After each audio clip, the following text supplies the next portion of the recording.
کے بعد ہی اسی کا جواب دے دوں اگر اجازت ہو؟ جی بھائی۔ نحمدہ و نصلی علی رسولہ الکریم۔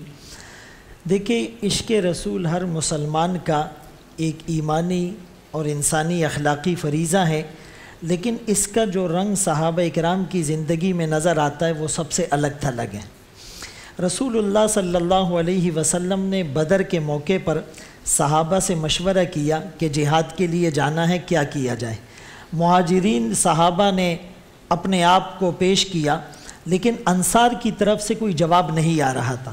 تو مقداد بن اسود رضی اللہ عنہ رسول اللہ صلی اللہ علیہ وسلم کے اشارہ ابرو کو سمجھ گئے اور کہنے لگے، ہم موسیٰ علیہ السلام کی قوم کی طرح نہیں، جنہوں نے موسیٰ علیہ السلام کو یوں کہا، اذهب انت وربک فقاتلا انا ہاہنا قاعدون، آپ اور آپ کا رب جا کر لڑیے، ہم یہاں انتظار کر رہے ہیں۔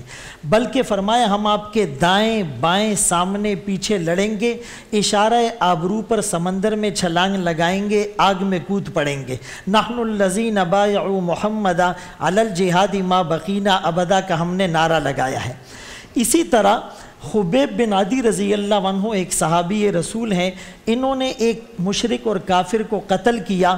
بعد میں جب یہ کافروں کے ہتھے چڑھ گئے تو انہوں نے ان کو قتل کرنے سے پہلے آفر کی کہ اگر ہم آپ کو چھوڑ کر آپ کے بجائے محمد الرسول اللہ صلی اللہ علیہ وسلم کو شہید کر دے، تمہیں یہ سودا منظور ہے؟ تو وہ جذبہ ایمانی سے لبریز ہو کر کہنے لگے کہ قتل کرنا تو دور کی بات، میرے آقا کے پاؤں میں کانٹا چبھ جائے مجھے یہ بھی برداشت نہیں۔ یہ تو بات صحابہ کی تھی، لیکن آج بھی مانچسٹر میں 1999 میں ایک واقعہ ہوا۔ ایک اسکول میں ایک سپیچ کمپٹیشن تھی اور اس کا موضوع تھا مذہبی شخصیات۔ تو اس میں ایک مسلمان بچی نے محمد الرسول اللہ صلی اللہ علیہ وسلم کے اوپر ایک تقریر کی۔ تقریر کے دوران وہ بار بار آقا کا نام لیتی رہی، لیکن صلی اللہ علیہ وسلم اس نے نہیں پڑھا۔ تو ایک مسلمان چھوٹی بچی کھڑے ہو کر ہال میں صلی اللہ علیہ وسلم کا ورد اور نعرے لگانے لگی۔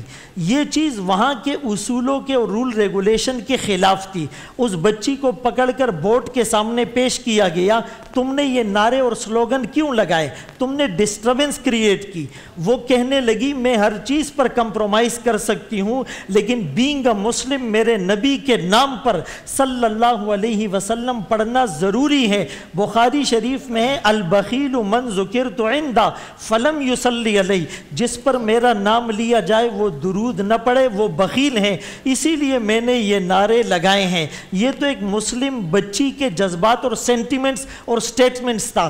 لیکن اسی طرح اختر شیرانی اردو عرب کا بڑا شاعر تھا، بلا کا نوش تھا، پیتا پلاتا تھا۔ عرب کے ہوٹل میں اس نے 2 بوتلیں شراب کی پی، نشہ چڑھ گیا تو کسی نے اس کے سامنے کسی کا نام لے کر کہا وہ شاعر کیسا ہے، اس نے گستاخی کر ڈالی۔ کسی نے موقع کو غنیمت سمجھ کر آقا کا نام لیا، آقا کے بارے میں کیا کہتے ہو؟ وہ کہنے لگا، با خدا دیوانہ باش وبا محمد ہوشیار، خدا کی قسم جتنا بھی نشہ ہو جائے لیکن یہ نشہ عشق مصطفیٰ کے نشے پر غالب نہیں آ سکتا۔ اس شراب کی بوتل کو اس کے سر پر مار کر کہا تھا، محمد الرسول اللہ صلی اللہ علیہ وسلم کی محبت میں کوئی کمپرومائز نہیں کر سکتے۔ اسی لیے ایک مسلمان کو یہ دیکھنا چاہیے کہ میں کسی سے اگر شادی کرتا ہوں تو وہ اللہ کے حکم کو اور نبی کی غلامی میں ہے تو میں اس سے شادی کروں گا۔ لا تنکحوا المشرکات حتی یؤمن، مشرک عورتوں سے نکاح نہیں ہو سکتا جب تک وہ ایمان نہ لائے۔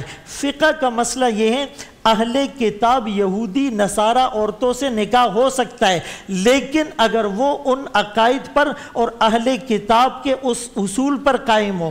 آج کل جو یہودی اور عیسائی ہیں، تمام علماء کا اس پر اتفاق ہے، وہ تورات اور انجیل کی تعلیمات سے منحرف ہو چکے ہیں، وہ اہل کتاب کے زمرے میں اور کیٹیگری میں نہیں آتے۔ ان سے شادی کرنا، نکاح کرنا جائز نہیں ہے۔ ایسی 1000 محبتوں کو محمد الرسول اللہ کی سنت پر قربان کر دو۔ جب ایک عورت کو پتہ چلا تیرا بیٹا راہ خدا میں شہید ہو چکا تو اس نے جواب کیا دیا، لہذا اليوم ارض رضعتہ، یہ دن دیکھنے کے لیے تو میں نے اسے دودھ پلایا تھا۔ سورہ توبہ کی آیت، تمہارے باپ، تمہارے بیٹے، بھائی، تمہاری بیویاں، شوہر، مال، کمایا ہوا مال اور تجارت اور بزنس، رہنے والے محلات، احب الیکم من اللہ ورسولی وجہاد فی سبیلی، اگر تمہیں اللہ، رسول اور جہاد سے زیادہ محبوب ہے تم قیامت کا انتظار کرو۔